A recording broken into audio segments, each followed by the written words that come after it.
Tema kita adalah kalau seandainya inilah Ramadan terakhirku. Kira-kira apa yang terbenak di Bapak Ibu semua? Apa yang terbenak Bapak Ibu? Halo? Kok agak serem ini Pak temanya ini Pak? Baik. Pertama, saya datang ke sini tidak dalam rangka bertausiah. Saya datang ke sini, saya melihat Bapak Ibu semua persis seperti orang tua saya. Saya datang ke sini dalam rangka cerita seorang anak kepada kedua orang tuanya. Kalau seandainya ini adalah Ramadan terakhirku. Jamaah yang dirahmati Allah Subhanahu wa taala, saya memulai dari satu kisah. Suatu ketika Nabi sallallahu alaihi wasallam, dalam hadis Imam Muslim, Nabi sallallahu alaihi wasallam datang ke Masjid Nabawi. Kemudian sudah ditunggu oleh beberapa sahabat. Kemudian Nabi sallallahu alaihi wasallam menghampiri mimbar. Irtaqan Nabiyyu sallallahu alaihi wasallam 'alal mimbar. Nabi naik ke tangga mimbar pertama, kemudian mengatakan amin. Tsumma irtaqa tsani faqala amin. Kemudian naik lagi ke tangga yang kedua mengatakan amin. Tsumma irtaqa tsalits faqala amin. Kemudian Nabi sallallahu alaihi wasallam naik ke tangga yang ketiga di atas mimbar, kemudian mengatakan amin. Kemudian para sahabat yang hadir pada saat itu kemudian mengatakan, ya Rasulullah, alama aminta. Kenapa engkau ucapkan amin, amin, amin? Nabi sallallahu alaihi wasallam mengatakan, nazala Jibrilu alaihi salatu wassalam. Jibril telah datang kepadaku baru saja ketika aku naik ke anak tangga mimbar ini.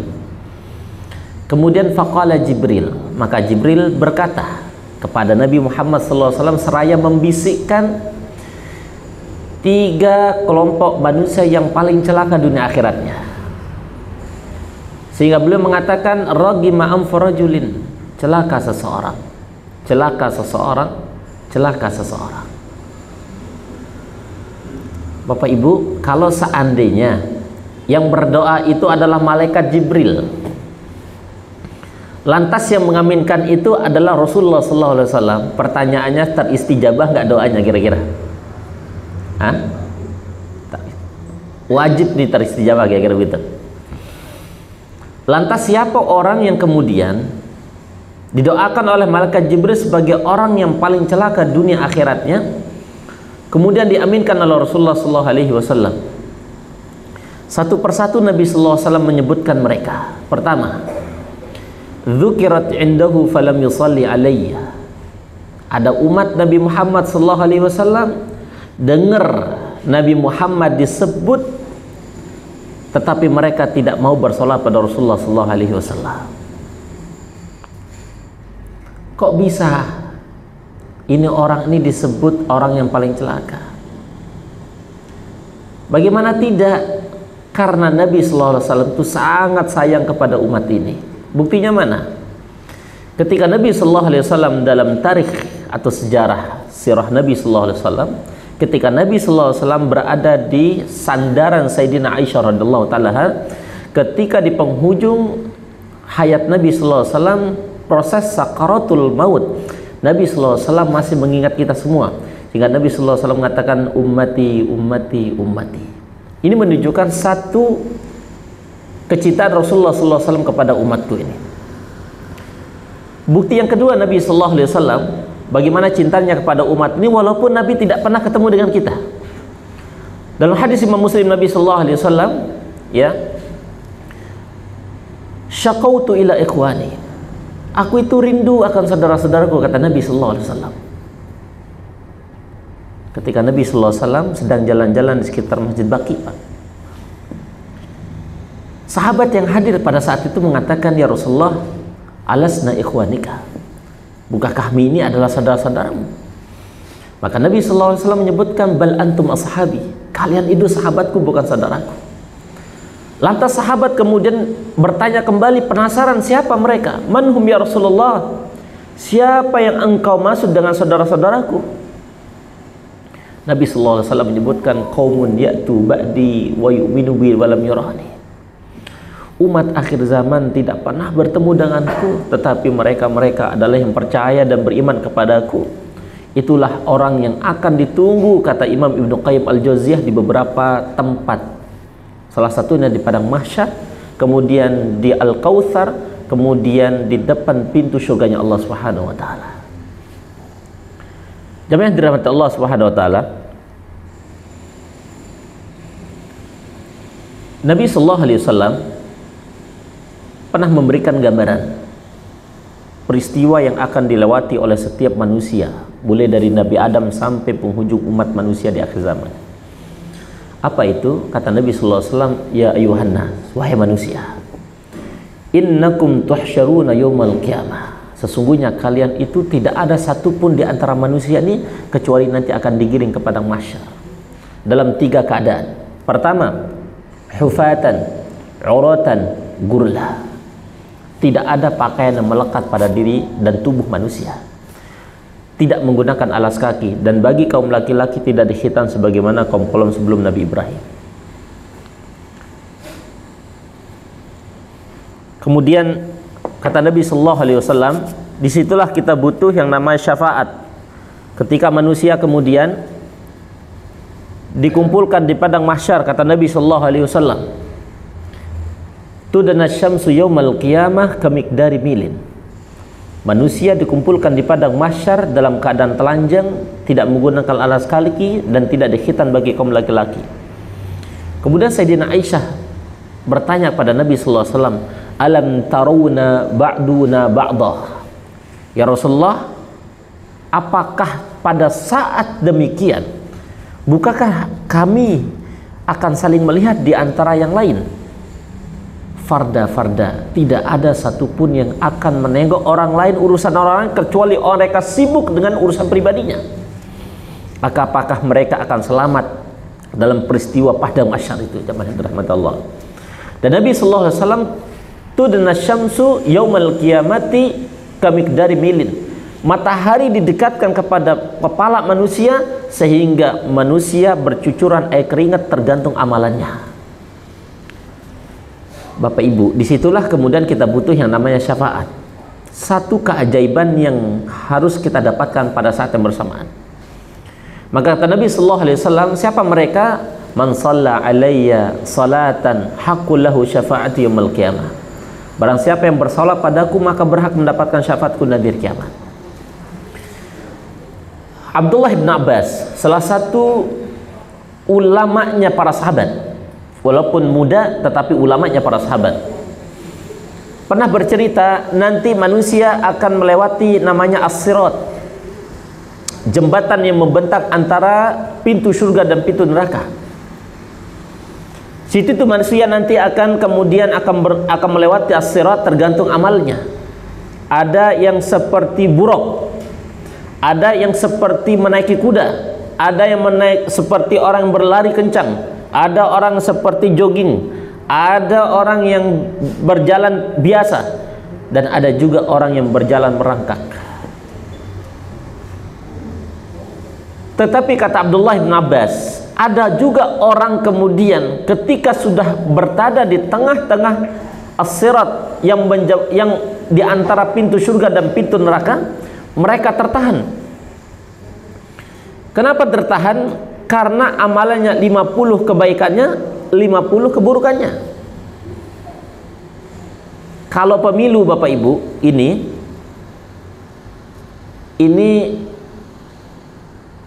putaran kedua lagi Pak. Kenapa?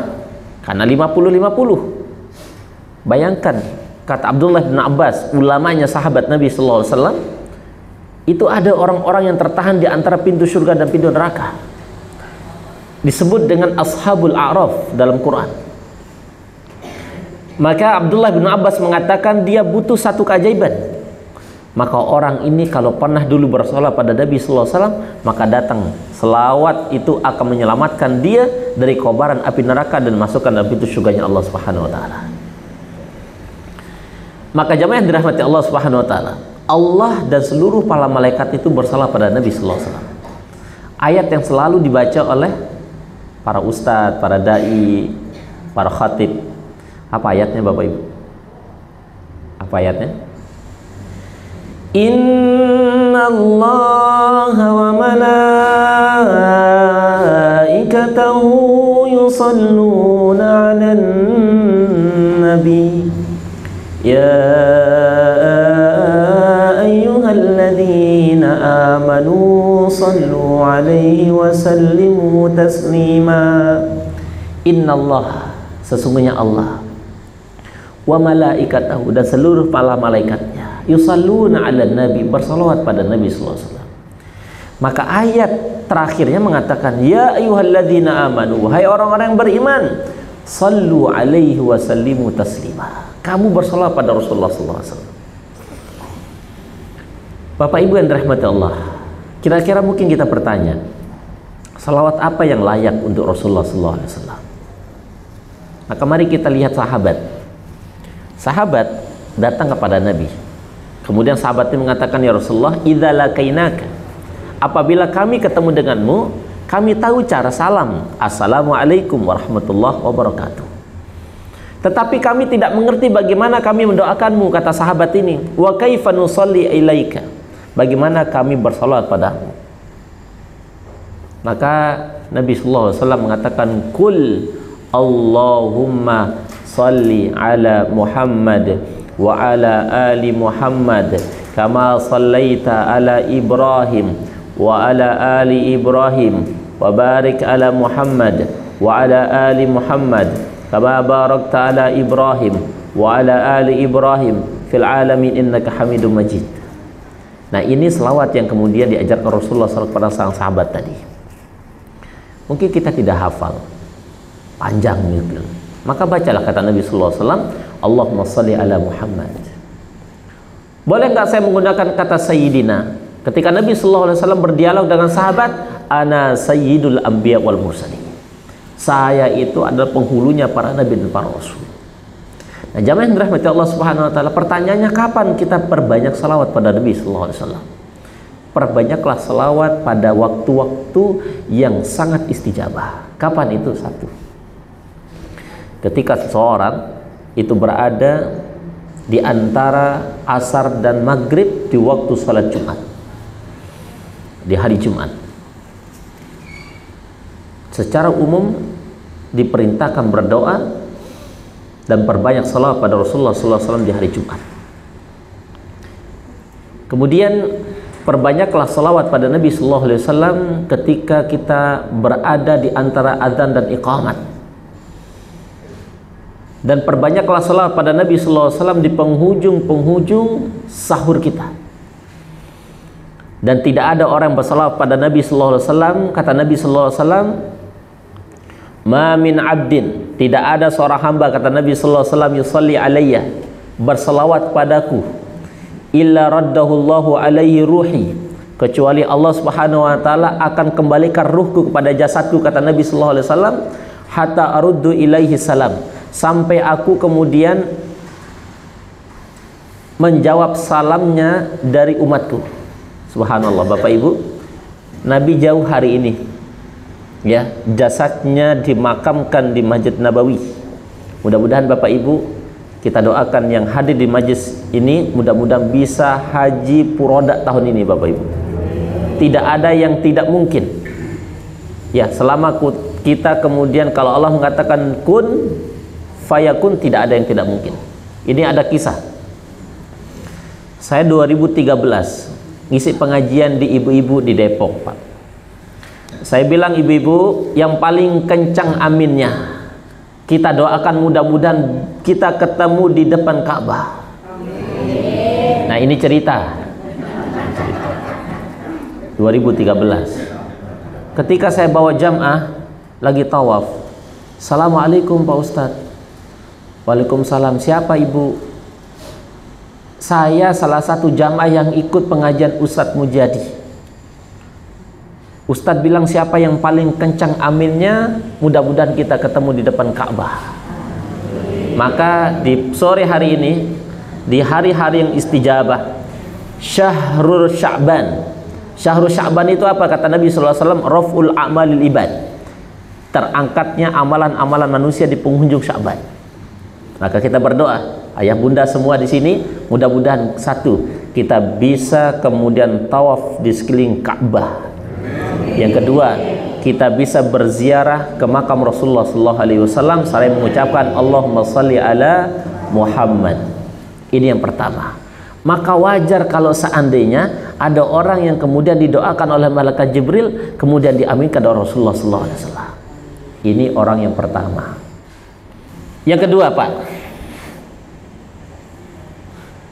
ini yang menjadi perhatian kita juga nih. Kata malaikat Jibril, ragima anfu rajulin wa man adraka walidayhi aw kilahuma indal kibar falam yadkhilul jannah. Orang yang paling celaka di antara umat Nabi Muhammad sallallahu alaihi wasallam itu kemudian diaminkan oleh Rasulullah sallallahu alaihi wasallam mereka-mereka yang ketemu dengan kedua orang tuanya atau salah satu daripada kedua orang tuanya, tapi anak tidak mampu menghadirkan rasa bahagia di sisa-sisa usia kedua orang tuanya.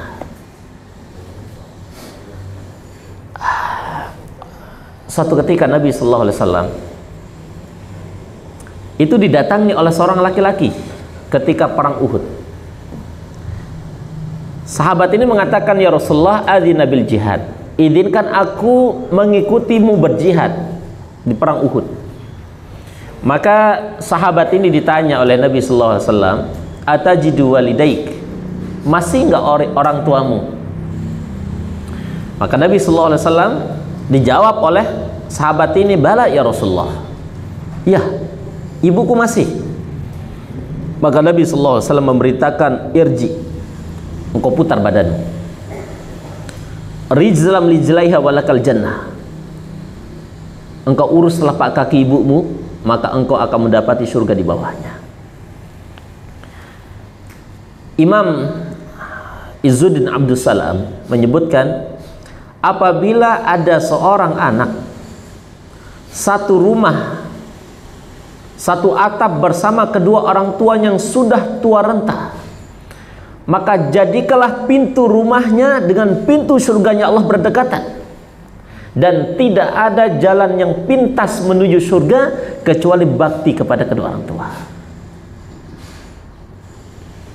Bapak Ibu, ini ada kisah di zaman Nabi Musa. Kisah ini dituangkan dalam kitab-kitab Israiliyat.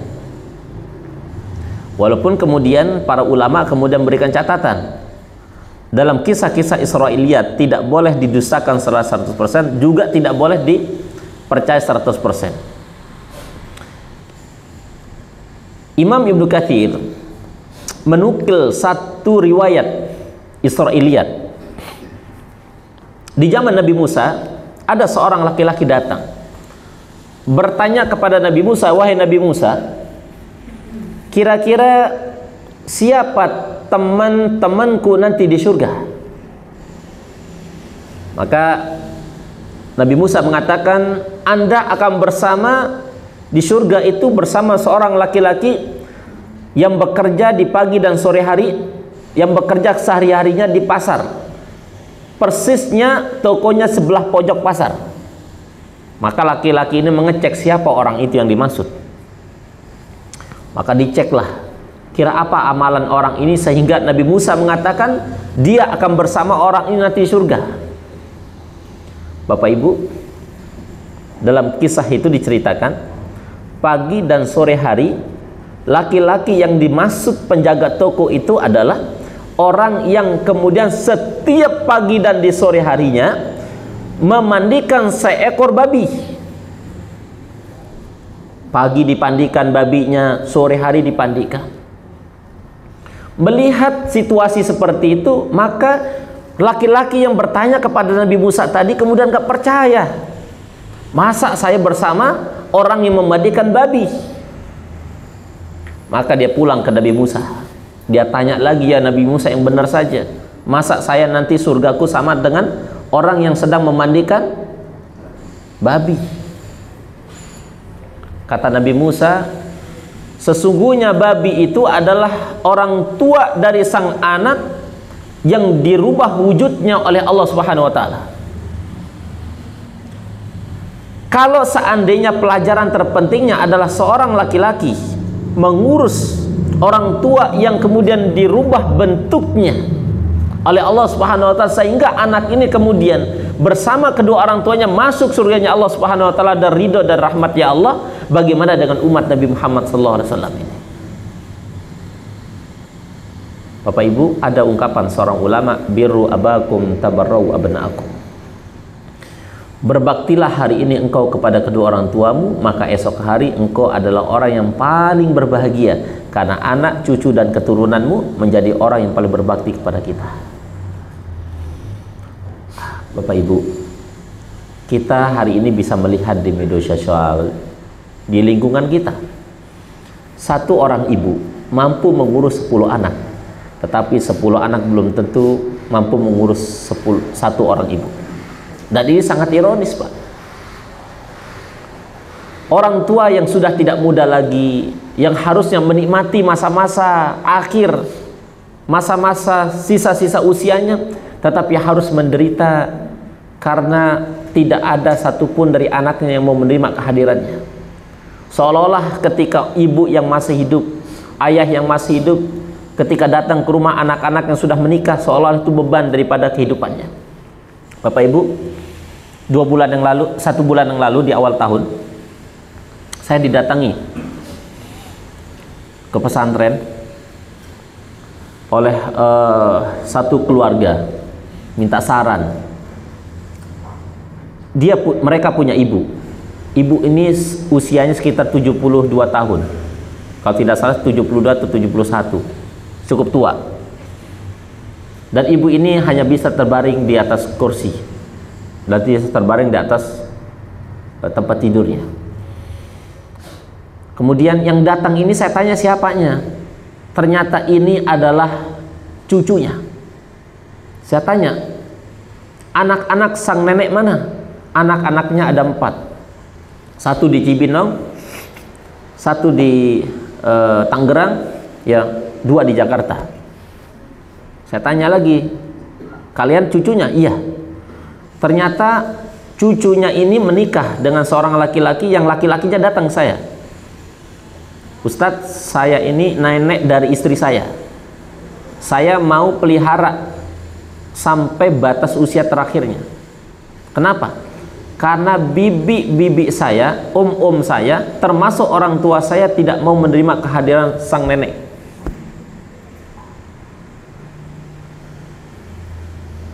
Ada yang kerja, mohon maaf, ada yang kerja di rumah sakit besar di Jakarta. Ada yang cukup mapan, Bang. Saya tanya kepada cucunya, kenapa? Karena nenek ketika minta sesuatu seringkali merasa direpotkan, ya, direpotkan anak-anaknya oleh sang nenek itu. Lantas saya sampaikan begini, 1, orang yang sudah tidak muda alias orang sudah tua ini akan kembali lagi perilakunya seperti anak-anak. Maka ada peribahasa, cara berinteraksi dengan orang tua itu seperti Quran yang sudah lapuk, dibaca tidak bisa, dibuang berdosa. Betul nggak Bapak Ibu? Maka apa yang harus dilakukan? Fala taqul lahuma uffin. Maka jangan bilang apa-apa, diam. Berinteraksi bersama orang tua yang sudah tidak muda, diam. Ikuti seluruh instruksinya selama itu tidak maksiat.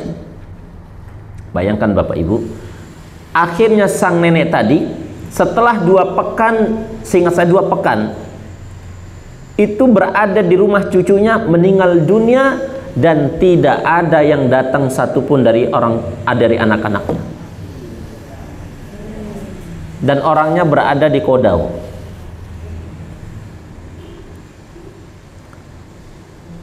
Kata Nabi sallallahu alaihi wasallam, "Ala unabbiukum bi akbaril kabair." Maukah aku kasih gambaran kepada kalian di antara dosa-dosa yang membinasakan manusia? Sehingga Imam Az-Zahabi punya satu kitab khusus membahas dosa-dosa besar. Nama kitabnya Al-Kabair. Kata Nabi sallallahu alaihi wasallam, "As-sab'ul mubiqat." Ada 7 kelompok dosa, kalau dilakukan salah satunya pasti orang itu celaka. Satu di antara yang 7, dan nomor 2 setelah musyrik itu adalah siapa?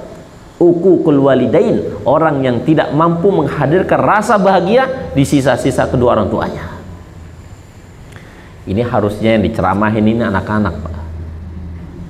Biasanya kalau saya diminta parenting, ya, biasanya saya ceramah tentang orang tua. Ada 2 sosok yang kemudian kalau kita bercerita pasti akan meleleh air mata kita. Siapa? Yang pertama Rasulullah SAW, yang kedua ibu dan ayah. Kalau ada orang kemudian dicerita tentang sirah Nabi, ya, bercerita tentang ayah, tentang ibu, tidak meneteskan air mata, jangan-jangan kita memiliki penyakit hati. Bagaimana tidak? Dalam Quran disebutkan wa qul i'malu fasayarallahu a'malakum wa rasuluhu wal mu'minun. Beramallah kalian karena Allah, Rasul dan orang-orang beriman akan menilai. Nah, ketika Imam Ibnu Katsir kemudian menafsirkan ayat ini, beliau membawakan satu riwayat dari Imam Al-Baihaqi, nanti orang tua yang sudah meninggal dunia dan berada di alam kubur mampu melihat perilaku anak yang masih berada di dunia. Fa in kana khairan fa absyiru. Apabila anak yang masih di dunia itu, masih hidup itu kemudian baik, maka orang tua yang di alam kubur kemudian akan berbahagia. Fa in kana syarran, apabila perilakunya buruk, maka orang yang berada di alam kubur itu kemudian akan merasa sedih. Maka Nabi sallallahu alaihi wasallam menyebutkan berdoa orang-orang yang sudah berada di alam barzakh itu mengatakan kepada Allah, Allahumma la tumithum hatta hadaitahum kama hadaitana. Ya Allah, jangan pernah engkau cabut nyawa anak keturunan kami sampai engkau beri mereka hidayah sebagaimana engkau memberikan kami hidayah. Bapak Ibu bayangkan orang tua yang sudah berada di alam kubur puluhan tahun lalu masih kemudian punya rasa yang sama kecintaannya kepada kita. Bagaimana dengan orang tua yang masih hari ini? Tidak ada orang yang sukses di muka bumi ini kecuali ridhonya orang tua. Saya tutup dengan poin yang kedua ini dengan kisah. Mungkin siapa yang tidak kenal di antara kita Fir'aun, Pak? Orang pasti ketika sebut nama Fir'aun orang yang paling jahat di muka bumi. Iya, pada satu sisi. Tapi pernahkah kita bertanya kemudian kenapa dalam catatan sejarah Fir'aun tidak pernah sakit? Dalam catatan sejarah Fir'aun dia memiliki kekuasaan begitu luar biasa. Dalam catatan Fir'aun dia adalah orang yang dilapangkan rezekinya oleh Allah Subhanahu wa taala. Kenapa, Pak? Dalam catatan Fir'aun yang tidak banyak diungkap oleh banyak sejarah, ya, para asatis, para ustadz, para habib, adalah ternyata Fir'aun orang yang paling sayang dan bakti kepada ibunya. Dalam tanda kutip, maka wajar kemudian dikasih kekuasaan, dikasih kesehatan, dikasih rezeki yang begitu luar biasa.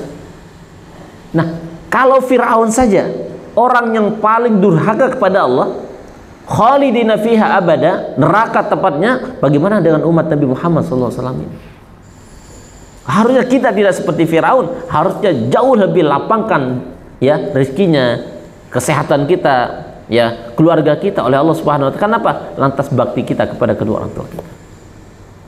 Maka ada ungkapan ulama, apabila engkau ingin dijadikan rezekimu seperti para raja-raja, maka jadikanlah kedua orang tuamu seperti para raja-raja. Poin yang kedua, orang yang kemudian didoakan oleh malaikat Jibril sebagai orang yang paling celaka diaminkan oleh Rasulullah SAW. Dan terakhir, nah ini terakhir itu adalah siapa? Waman adraka Ramadan thumman salakha qabla an yaghfira lahu. Ada orang-orang yang bertemu dengan Ramadan, mereka berpuasa di hari pertama sampai hari ke-30, tetapi mereka keluar Ramadan tidak diampuni dosanya. Kenapa? Nabi SAW menyebutkan man shoma Ramadana imanan wa ihtisaban ghufira lahu ma taqaddama min dhanbihi. Sungguh ironis kalau ada orang yang kemudian masuk ke dalam bulan puasa nggak diampuni dosanya, padahal Nabi mengatakan barang siapa berpuasa karena iman ikhlas, Allah ampuni dosa-dosanya. Jamaah yang dirahmati Allah Subhanahu wa taala. Para ulama menyebutkan Ramadan syahrul maghfirah, syahrul rahmah, bulan ampunan dan bulan kasih sayang Allah Subhanahu wa taala. Tidak ada orang yang bakhil di bulan Ramadan kecuali Allah jadikan baginya lapang dada, Pak.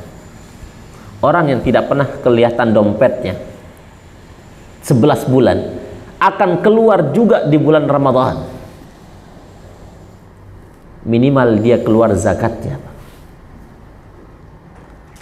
Nah, Ramadan yang begitu luar biasa ini jangan sampai kemudian sia-sia.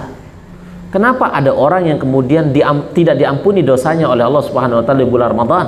Padahal Nabi sallallahu alaihi wasallam menjamin bagi orang yang berpuasa, bukan hanya saja puasa, tetapi Nabi sallallahu alaihi wasallam menyebutkan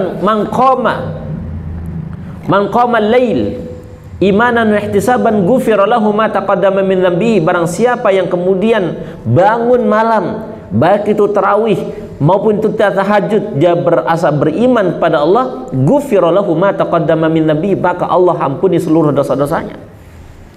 Bahkan Nabi sallallahu alaihi wasallam menyebutkan dan mengapresiasi bagi mereka-mereka yang salat man syahida, barang siapa yang kemudian salat isya secara berjamaah, maka seolah-olah dia kemudian sudah salat setengah malam. Dan barang siapa melanjutkan salat subuhnya secara berjamaah, seolah-olah dia sedang salat semalam suntuk. Ini fadilah begitu luar biasa bagi kemudian mereka yang kemudian berpuasa di bulan Ramadan. Tetapi ada yang sangat aneh. Ada orang bertemu dengan Ramadan tapi tidak diampuni dosanya. Kenapa alasannya? Nah, salah satu alasan yang dikemukakan oleh Imam Abu Bakar Az-Zur'i mengatakan at-tahawun bil amri idza hadara waktuhu. Karena ketika perintah Ramadan itu datang kepada mereka, mereka tidak memaksimalkan Ramadan sebagaimana mestinya karena tidak ada persiapan yang memadai. Nah, pertanyaannya kepada kita semua, apakah Ramadan kita ini akan sama dengan Ramadan tahun lalu? Kalau sama, jawabannya berarti kita termasuk orang yang merugi. Pertanyaan kedua, kalau seandainya Ramadan ini jauh lebih baik daripada Ramadan lalu, maka jawabannya kita termasuk orang yang beruntung. Pertanyaan yang terakhirnya adalah, kalau seandainya Ramadan ini adalah Ramadan terakhirku, maka apa yang harus aku lakukan? Maka ini kemudian bisa dijawab oleh kita semua, tentu memaksimalkan amalan-amalan setiap waktu, menit, jam, detik, tidak ada yang terlewatkan kecuali semua berbau dan bernafas ibadah. Maka harus kita cerdas beramal di bulan puasa, mulai dari bangun sahur sampai kita tidur kembali, supaya 24 jam Ramadan itu kemudian bernilai ibadah. Apa yang harus dilakukan? Paling 3 hari ini, tiga yang dilakukan di penghujung bulan Sya'ban ini, Bapak Ibu. Para ulama meringkas menjadi 3. Satu yang harus dilakukan adalah yaitu isti'dadul ilm, perbanyak ilmu, update ilmu. Tidak ada orang yang ibadah dengan ilmu kecuali Allah angkat derajatnya. Kata Allah dalam Quran, yarfa'illahu alladhina amanu minkum walladhina utul ilma darajat. Pasti ya Allah angkat. Dan ada orang-orang yang kemudian beribadah dengan ilmu, dengan orang yang beribadah tanpa ilmu pasti akan berbeda. Allah menyebutkan, hal yastawil ladzina ya'lamuna wal ladzina la ya'lamun. Sama enggak orang yang berpuasa dengan ilmu dan orang yang tidak berpuasa tanpa ilmu? Beda, Pak. Nah, maka hari ini yuk perbaiki ya puasa kita dengan ilmu. Hari ini kalau kemudian kita enggak sempat lagi hadiri majelis ilmu, buka HP, buka YouTube, klik ustadz siapa yang kita inginkan, belajar fikih siang, belajar fikih puasa. Tidak ada alasan bagi kita untuk tidak belajar. Salah satu daripada keturunan Umar bin Khattab, namanya Umar bin Abdul Aziz, mengatakan, man abadallaha, barang siapa yang beribadah kepada Allah bi ghairi ilmin, tanpa ilmu, sayakunu, maka akan terjadi di antara orang itu terjadi sebuah kerusakan jauh lebih besar daripada kemaslahatannya. Artinya apa, jamaah yang dirahmati Allah Subhanahu wa taala? Semua kudu dengan ilmu. Apa bahasa orang apa itu? Bekasi itu, Pak ya. Yang kedua, apa yang harus dimaksimalkan di penghujung bulan Sya'ban ini Bapak Ibu? Kita berada di penghujung bulan Sya'ban ini. Detik-detik sebentar lagi kita akan masuk Ramadan. Yaitu at-tatuba ilallah. Perbanyak taubat pada Allah.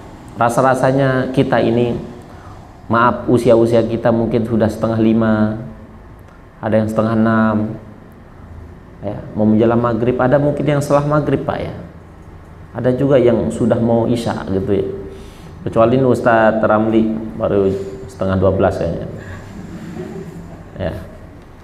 Kata Nabi sallallahu alaihi wasallam, kullu bani adam khata'un wa khairu khata'in at-tawwabun. Tidak ada orang yang kemudian di dunia ini bersih dari dosa kecuali kita pernah melakukan dosa dan maksiat. Dan sebaik-baik, kata Nabi sallallahu alaihi wasallam, orang yang pendosa itu orang yang kembali kepada Allah Subhanahu wa taala. Bapak Ibu, saya bacakan beberapa ayat dalam Al-Qur'an supaya menjadi penyemangat bagi kita untuk kembali kepada Allah Subhanahu wa taala. Tidak ada orang berdosa kecuali Allah ampuni dosa-dosanya ketika dia kembali pada Allah Subhanahu wa taala.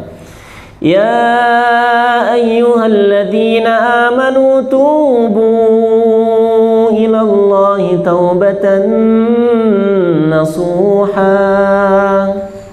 Tidak ada dosa yang dilakukan oleh seorang yang beriman kecuali ketika dia bertobat kepada Allah, maka Allah ampuni dosa-dosanya.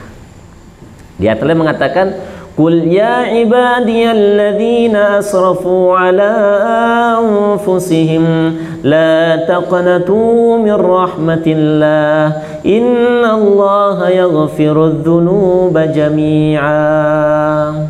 Allah hapus seluruh dosa dan maksiat ketika seorang itu kemudian tidak pernah putus harapan terhadap kasih sayangnya Allah Subhanahu wa taala. Bapak Ibu, ayo hari ini kita perbanyak syukur, kita perbanyak taubat pada Allah Subhanahu wa taala, karena Nabi kita Muhammad sallallahu alaihi wasallam sehari bisa membaca istighfar kalimat istighfar 100 kali. Bagaimana dengan kita yang tidak jelas ya posisi kita di surganya Allah Subhanahu wa taala?